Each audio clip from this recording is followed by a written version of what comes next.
Look at that handsome guy. Yeah, man. This is my handsome friend Steve Swidler. I'm Mark McMahon. We're a couple of dentists geeking out on new technology and old. I'm in the process of getting my smile redone. It's going to be an international sensation. It's an international smile organized between the U.S. here in Tucson, Nogales, Sonora, Mexico, and Brazil. So they're doing the holistic and TMJ aspects of it here, and then I'll be doing the production and the most of the work in Mexico. But the smile is being designed on a computer by another expert in Brazil, so it's pretty exciting stuff. And who's the man in Brazil? The name of the company is The Skin Concept, and I can't tell you the name of the guy offhand. There's a dentist, and then there's a lab technician computer guy who's they work together. Mm-hmm. And back when I first started doing Coyote Dental, I went down to Mexico. I still remember sitting in the dental chair in Dr. Quiroga's office. I went in as a patient into 4 different offices in Nogales. And I had my cowboy boots and jeans crossed in front of me on this dental chair, and they'd just taken an x-ray, and then boom, it shows up, this big panoramic x-ray, living room screen in front of my face, and I'm like, wow, this is Mexico? And this is 6 years ago. And then, so I was like, this is pretty amazing. Then I came to find out about the 3D technology, the CAD/CAM technology for making crowns that was just starting then. Mm-hmm. And it wasn't that popular in the US yet, and yet this guy had several of the machines in his office. And so you could make a crown in 1 hour. And because of the accuracy of the digital technology, they fit better and they're easier to, everything was superior, yeah, the fit and the ease of seating them, it's like night and day. Fast forward to now, they're able to use this CAD/CAM technology to do a full set of veneers, 10 veneers. Not only that, but a full mouth restoration. So you can scan, use the scan that's the size of an electric toothbrush to scan the teeth, right? Mm-hmm. Scan the whole arch, both upper and lower arches. And it creates this 3D image, not a 2D image like a photograph. You remember back in the day when you'd take a photo and another photo and they'd stitch it together in the computer, it took all this computer power. I never did that. Well, suffice to say that was like a 2D image, and they're putting 2D images together. Well, this is like a 3D image, so this thing is going click, click, click, click, click, click, click, click, click, and it's creating a 3D image of this entire arch down to the microscopic detail. So it's like the technology has just exploded. It's like the LiDAR technology on the new iPhones. You can take your phone, scan an object or a room, and it starts connecting all the dots, the lines. Yes. And then you can take and manipulate it and turn it all around. Yes. On an iPhone that Yes. costs what, $1,000? Yeah. Yeah. So same thing with this technology. You scan the entire arch, and with that scan, you can create in the computer. You can create dental prosthetics, dentures and crowns and everything. And then you can also synchronize the bite, like you take the upper arch and the lower arch, and then you can interlace them. You can take a picture. You can put the teeth together exactly where you want them using some mechanism, and then you scan it from the side, and the computer does the bite exactly. I'm familiar with that part of the technology. And then a technologist, a computer artist, can build the teeth, the crowns, and the veneers, what have you, to the exact size and shape based on what's there. And from those same scans or digital productions, you can make temporaries. So there's no wax up in time involved. You can make a temporary and try it in and see if it fits. Absolutely. In overnight. Yeah. Instead of weeks and months and. Okay. So far, I'm with you. Good. So far, there's Good. nothing new. But when I was looking at that technology some 10 years ago, 12 years ago, I was always waiting for the scanners and the technology to get to the place. Well, what happens if I want to make the teeth taller, if I wanted to increase the vertical? And at that time, they didn't really have that down. But now it's just amazing. I mean, you can imagine the complexity between doing a single crown on a back tooth and then doing 10 veneers and having to have the interrelationships from here to here in 3 dimensions, and then the relationship of the bite and all that. It's like, but it's there now. It's just like it's just there. Fantastic. So it gave me goosebumps because I was so into cosmetic dentistry and porcelain veneers. When I got out of school, that's when porcelain veneers just started, and so I was really on the cutting edge and enjoying that, being on that cutting edge. And then, so since then, I've gone away and come back, and now I feel like I'm on the cutting edge again, and it's just so freaking exciting because I love doing new stuff and breaking new ground. And you're the same way, and Dr. Quiroga is the same way. And so it's just, I just get goosebumps talking about it because it's so exciting.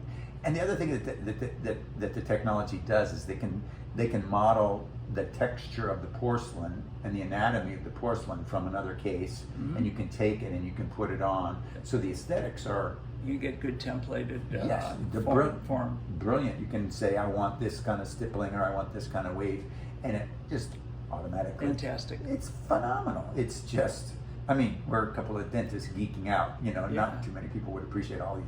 A lot of people would. But anyway, so then getting you and your technology or your area of expertise back into the loop by finding the right bite. I wanted to acknowledge you for helping me with the appliances that we did years ago, and tuning me into the sensations of when my bite is relaxed and when it's not. So I had orthodontics when I was young, and the orthodontist jammed my jaw back to get the centric relation. And so my jaw was pushed back, and it still is to this day. But what I learned from you and your therapy was that I could relax my jaw, and I didn't have to put my jaw back in that position. I could go there and chew, and I didn't have to be there all the time, and it made a big difference in my muscles. Yeah. So yesterday I'm in the chair with Dr. Quiroga, and they're coming up with a bite, and they had already scanned and done some mock-ups, and he'd done a physical mock-up that he did by hand, and then he was doing mock-ups on the computer.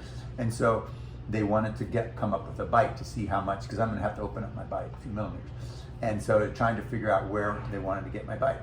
And so they had me biting on gauze in the back and trying to put composite in the front to figure out where I wanted to be, where he wanted me to be. Yeah. And after he did it, after we were doing this, working on it for like half hour or so, with a couple of his dentists, helping out and watching, and it was really fun. I noticed that my jaw was relaxed, and if I closed my teeth together, they came together like this instead of like this. Perfect. And I realized, well, that's where I have to be. I have to find that, and they seemed to be pretty close to where my jaw just naturally went. But it was very interesting that because I was so precise. It's precisely what I learned from you, is that I have this position where I have to close to chew, and I have this relaxed position. And I, tuned in as the dentist that I am, can feel those two. Yeah. And once you're aware, then it's unmistakable. And so I had this conversation with Dr. Quiroga today, trying to explain to him, yes, I want to go and get a bite with Dr. Swidler to match the bite, to check, to verify the bite that they came up with. And I'm hoping that it's going to be fairly close. I'm trusting that it's going to be fairly close. We'll see what happens. We'll see. And it's also a great opportunity for you to connect with these guys in the skin concept, because they're very open-minded, and this is all happening, exploding. The technology is exploding right now. Timing is perfect. Yes, so that they can develop. You could maybe teach them something and get some part of that, and be part of their explanation. I'm totally down for it. Totally down for it. I've got even this concept of how Invisalign has got all the. We're jumping into orthodontics without, again, establishing, this whole relationship of body alignment and cranial bone. So I've got this whole concept, and this month I'm finishing the international patent applications on the method and on the appliances, so that it's not like I'm trying to hold on to anything, because it's really much more about a legacy. but it's important that all the steps are followed. The places of building your bike from where you are to where you want to go, that kind of technology is exactly what's needed, and I have no doubt that it's going to be perfect. Getting the jaw in the right position is the place that I want to make sure all the steps are taken, have the patient experience it, and teach the doctors how to create it. And it's fairly easy, okay? It really is fairly easy to do, but the effects are phenomenal. I mean, it changes a person's life. We don't look at how a person walks in. We don't look at whether they have a high shoulder or one eye is higher or their hips are off and that they're wearing their shoes off or they've got knee pain or back pain. We have such an opportunity to get things all stabilized first and then use the bite to stabilize that, so when they bite down, they're on their mandible is on the articular eminence instead of shoving back into the Right. ear. And that's what we're looking for, is stability. Yeah. Excellent.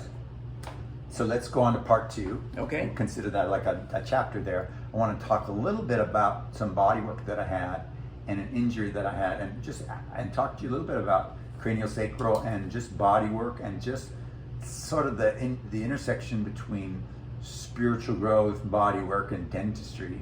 And You're gonna love my new paper. yeah. It deals with all of that. Oh, cool.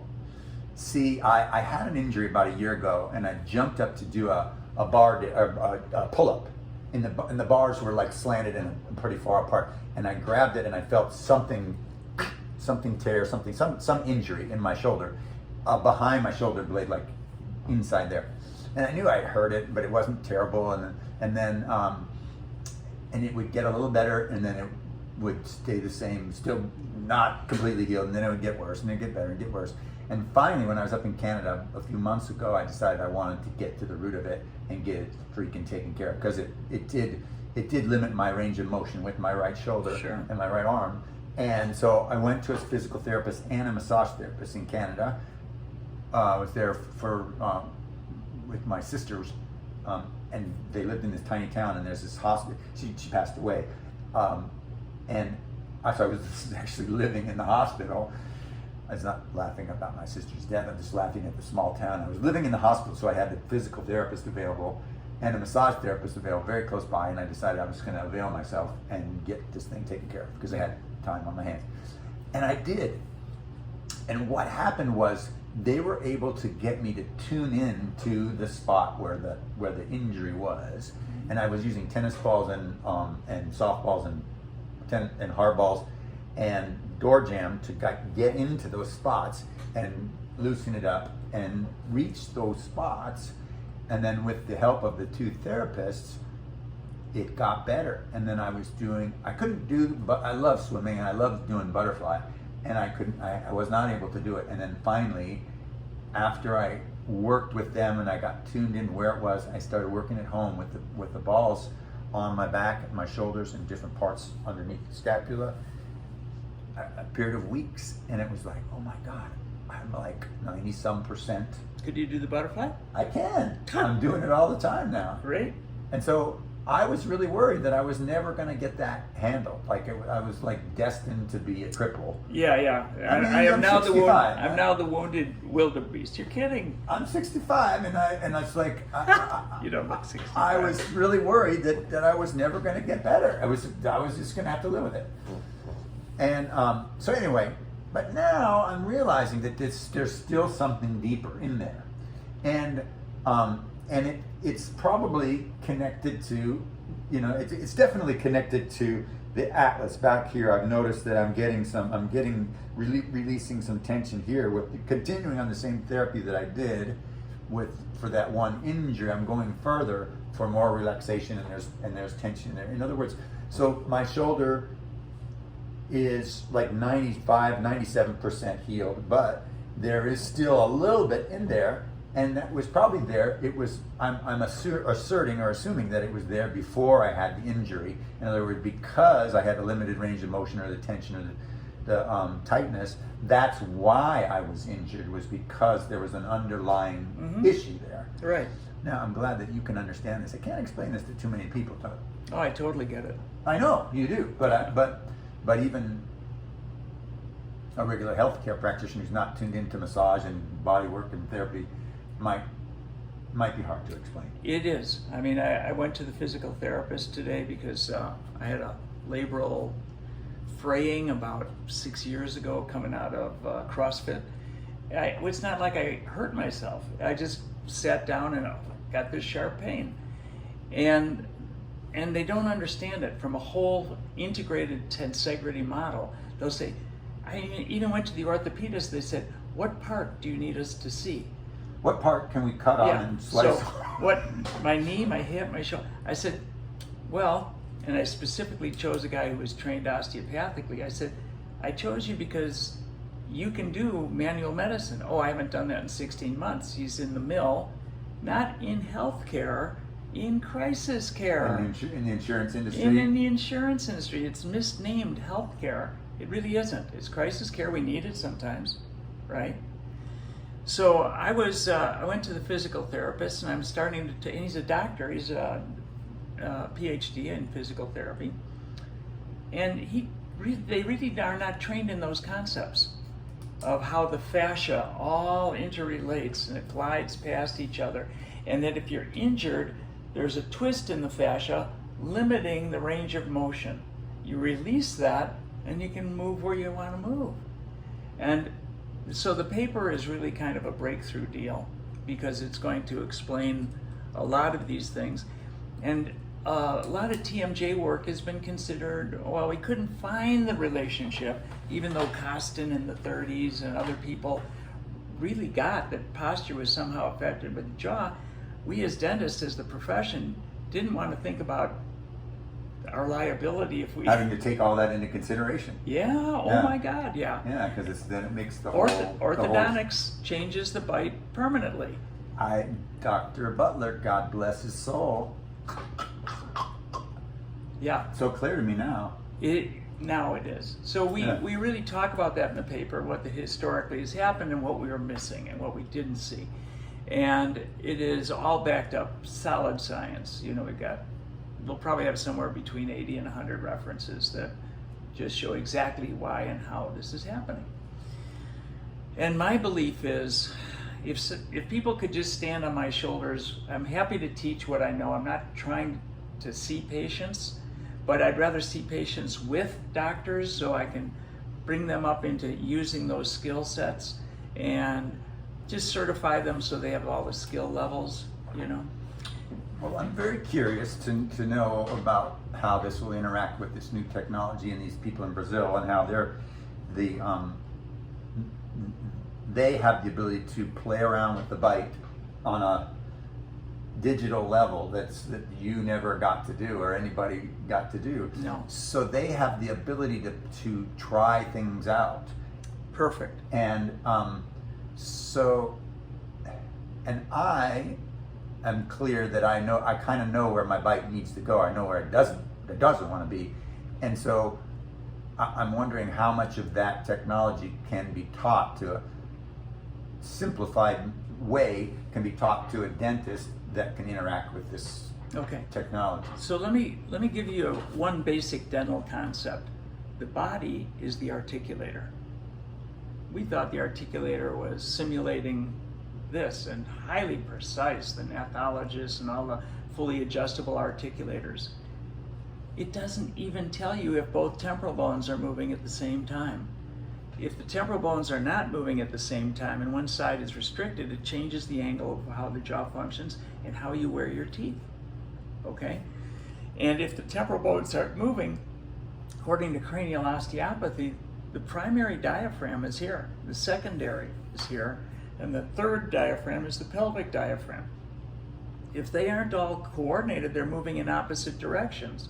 When you have a temporal bone that's not moving, if you feel underneath their body when they're laying down and have them inhale, which was an old nursing technique they taught nurses, inhale, you could feel the lungs carrying down towards the feet, exhale coming up.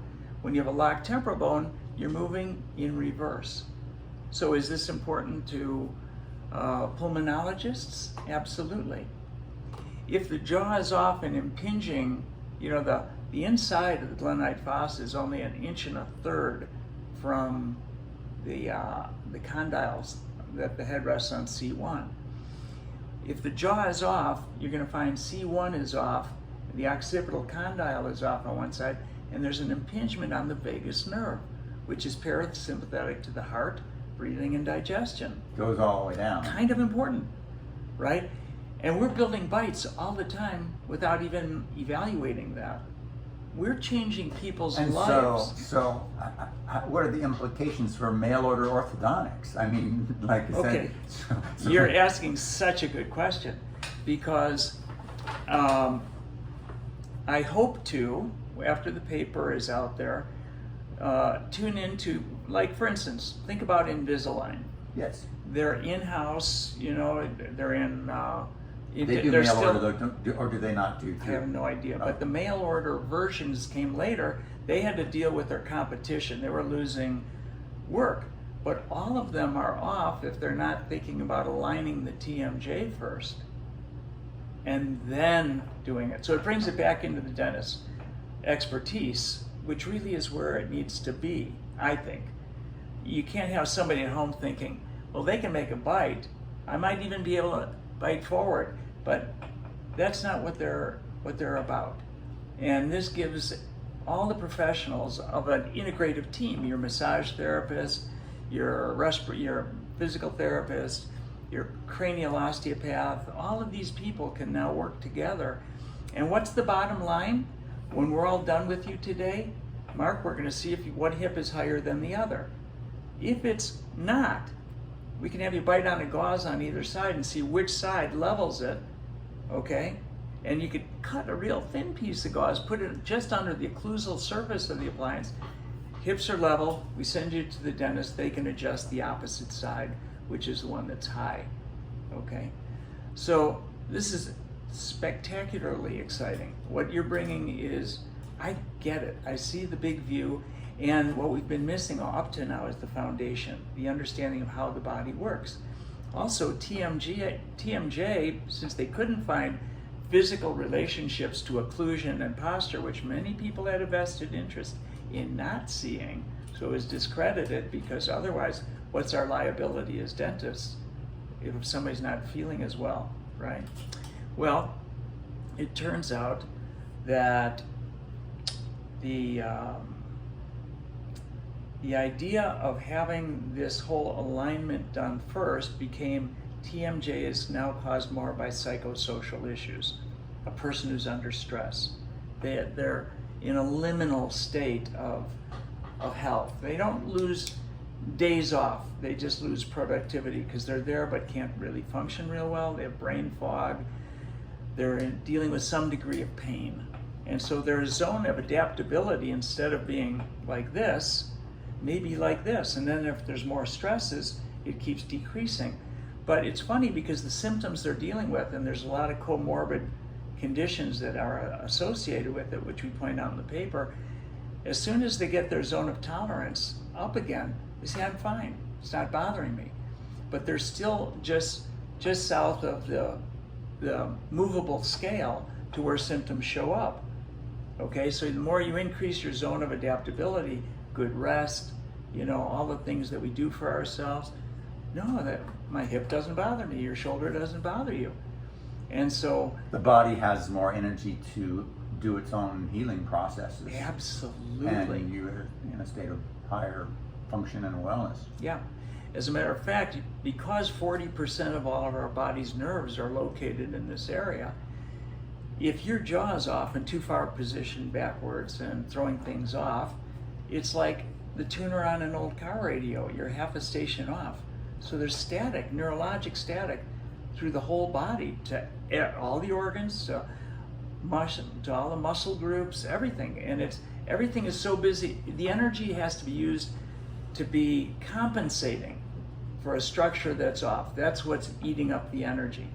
So my question is, I've been on a spiritual mission doing meditation and body work and yoga and all kinds of stuff forever.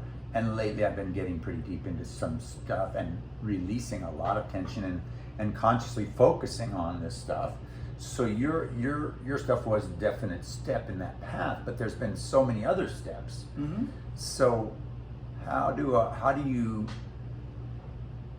square all these other aspects, like different things that anybody or myself have or could do that are also contributing to that? It's a great question. It's a great question. TMJ alignment seems to be a part of it, but It's more physical, structural. Okay. In the paper, we deal with the fact that it is an issue of physical, mental, emotional, and spiritual. When we're connected to Source and we come out of that meditative space, our zone of adaptability is the highest. The awareness of what things we've told ourselves growing up, some of the old emotional pieces from our parents, from other things, what we told ourselves, can keep our mind occupied all the time, so busy, right? So now the structural aspect is something that all of a sudden opens the door and creates some room. Some awareness of what's not right. Yeah, you're tuned into, okay, I've got pain here. And you can go into it. You can use inquiry. You can say, what am I holding there? What thoughts am I holding there? So the work is still the work, exactly what you're describing, and it's a shift in consciousness. But for me, it's been a dual pronged work effort in that I'm using physical stuff when I'm releasing, when I get into that more aware state. I'm going, oh yeah, now I feel the tension a little deeper in here, so I work on releasing that physically. Exactly. And then the mental stuff comes along, sometimes related, but often for me, they don't seem to be directly. There's not like, I released this and I released this thing about my mother. It's like they're not usually connected like that. Not usually, but sometimes when you're doing deep release work, like craniosacral, like cranial osteopathy, like myofascial therapy, they talk about tissue memory. Yes. When it shifts, you actually may have access not only to the memory, but the emotion, the smell. It just kind of floods back. Yes. I released an ankle 60 years after it happened on my mother. She was having pain in her ankle, and she wasn't even aware of it. I was holding her head, feeling the fascia in the whole body in its normal, slow, fluid motion, right? And I kept getting sucked right into her right ankle. And I'm holding her head, and I said, Mom, what'd you do to your right ankle? She looked at me and says, you're holding my head. What do you mean my right ankle? I said, your connective tissue is like bound up down there. Every time there's the normal movement of the tissues happen, it's pulling into the right ankle. So I can release it, and I'm pretty good at it. I can release a right ankle like that, typically in 4 or 5 minutes. Well, an hour and 15 minutes later of using Dr. Fulford's percussion hammer.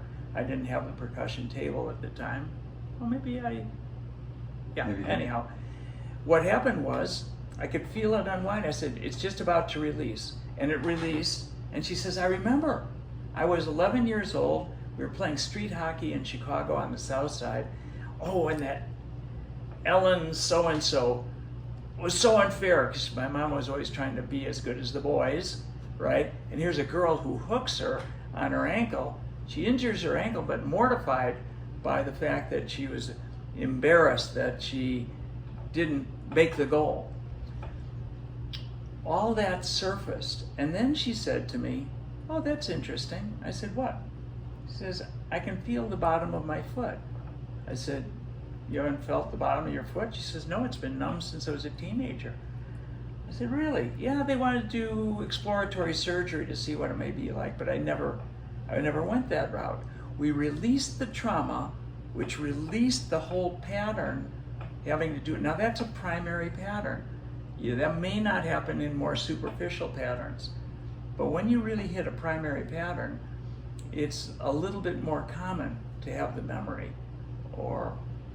So you're right on track with all of this. And it's so important. We create our reality by our thoughts. We may as well have good ones, right? So when we grow up, from with having these traumas, and our mind is constantly wondering, am I good enough? Am I, we're so occupied by that we don't have access to that quantum field like we do in meditation. Mm-hmm. We don't feel unconditionally loved, right? So how present can we be for another person? So of course there's psychosocial implications with TMJ, but that's not the cause of it. It's the byproduct of it in the majority of time, because until we can get ourselves in neutral structurally, we can use all that extra energy, the more of our CPUs to focus on health and wellness. Yeah, I'm so excited. I was playing around with looking at myself in the mirror, and I was playing around with getting my jaw back to this bite position that I have to kind of, if I'm relaxed, I have to spring, right? And then I just relax a little bit, and I relax. And I thought, wow, it makes me look better because my jaw's a little bit further forward, just a tiny bit, but it still gives me a fuller profile, Oh, definitely. And I'm just so excited that I will be able to be in that position all the time. Yeah. And I won't have to, like, in order to chew, retract my jaw. And I'm thinking about all of the stuff, because it's been ever since I was a teenager when I had the orthodontics,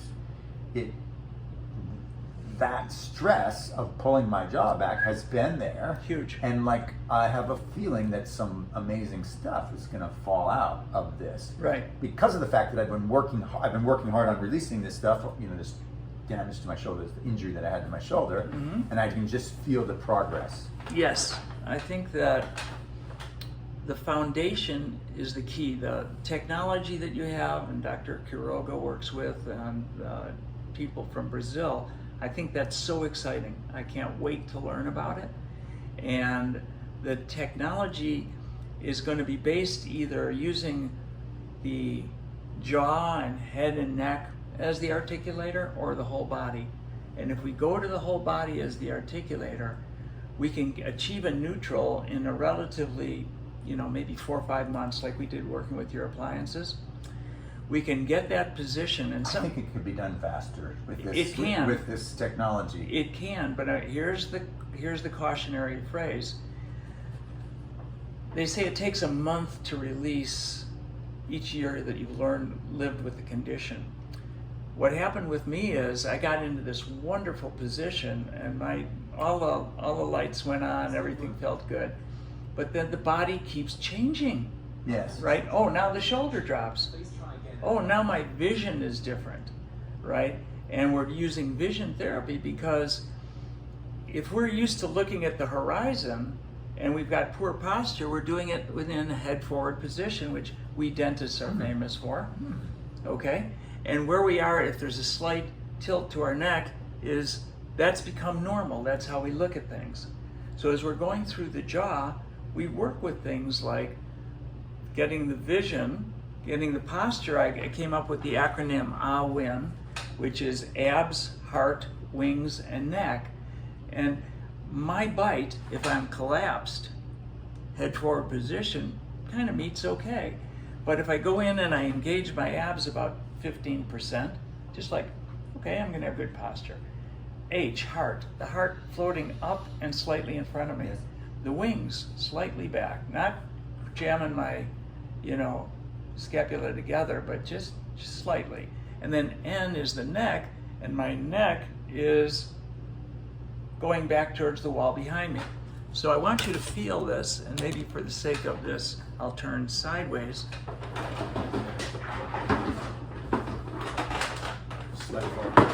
Okay, so come stand right here and put your cup the back of my neck with your palm. One hand? Yeah. Like that?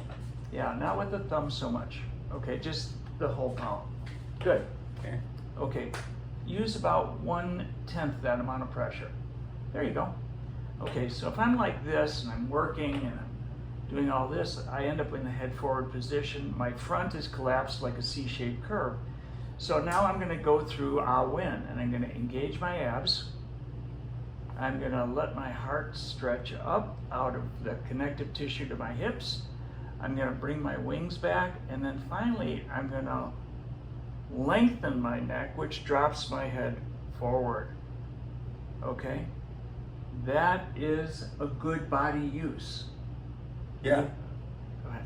We have a lot of misuse patterns, and if I can go from this to this, which is just good posture, right? Then the bite that I have is different. Okay? I mean, you've put up with that bite being shoved back, and your whole body has compensated to be upright in gravity. For 40 some years.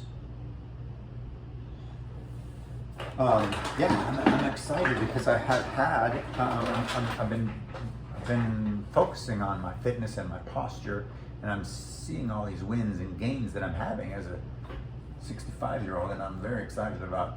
The body heals itself. Yeah. We are not limited by our age. I had, I remember as a high school student, I remember my chest used to be kind of caved in here. Yeah. And I had managed to, like, when I look at myself in the mirror now, it's not there anymore. I have this whole open posture that I did not have as a, I don't know, maybe even 5-10 years ago. I had a significant deficit, you know? Yep. So, and think about all the energy subconsciously that your body had to put out to keep you upright and moving in gravity. And the subtle stuff that's still going on, that's I'm in the process of healing. It's pretty exciting. Very exciting. So we say thank you very much. Thank you very much. All right. For listening. Oh, I forgot to turn it on. Just kidding. 36 minutes.